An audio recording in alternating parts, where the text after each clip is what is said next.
লুকোচুরি খেলা শেষ, অবশেষে প্রকাশ্যে অভিষেক বন্দ্যোপাধ্যায়ের আত্মসহায়ক সুমিত রায়।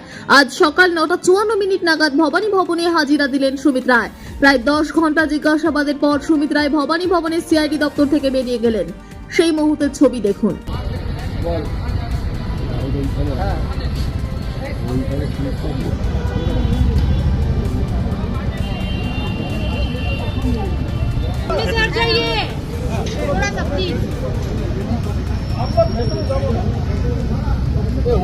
হ্যাঁ দেখেছি চুপচাপ থাক, আরো সমন্বয় ছবি আসতে হবে। দেখেন ওখান থেকে পুলিশটা রাজ করি আসছে, এইবার আসছে।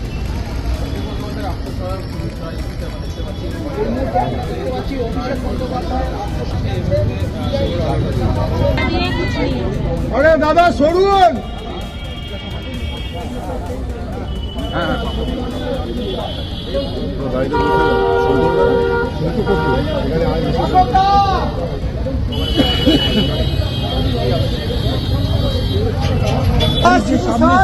চলুন